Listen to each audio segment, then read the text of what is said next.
Can Papaseit ha estat l'escenari aquest dimecres d'una nova aventura del Genoi, el Pompei i la Martina, els tres personatges que representen en la ficció a les escoles de Vilanova del Camí.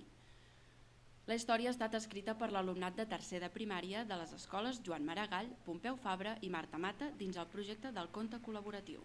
Una vegada més, els centres han compartit la creació d'un conte que té com a protagonistes els trigèmins, uns personatges força coneguts hores d'ara pels alumnes vilanovins perquè fa gairebé una dècada que els porten d'aventura en aventura vivint històries d'allò més curioses i originals.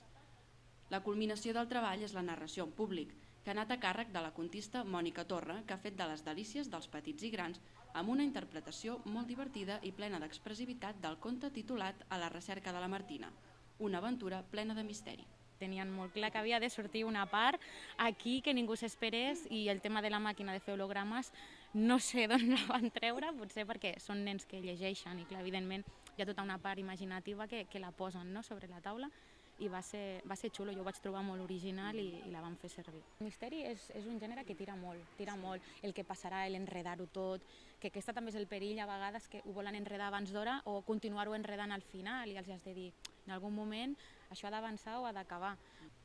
L'actuació ha estat molt interactiva, ja que l'alumnat ha seguit amb atenció la narració i també ha ajudat a Torra quan els ho requeria, ja fos per descriure els personatges com per avançar en les seves peripècies. El procés comença a principi de curs, amb una maleta buida que l'alumnat va omplint amb idees, arguments i dibuixos en diferents fases. Enguany ha estat l'escola Joan Maragall l'encarregada d'iniciar el conte, que ha continuat el Pompeu Fabra amb l'elaboració del nus i ha finalitzat el Marta Mata.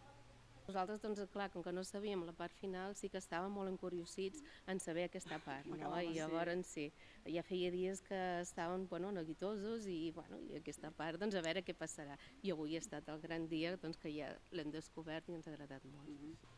És un treball complex en què els alumnes de tercer participen per grups.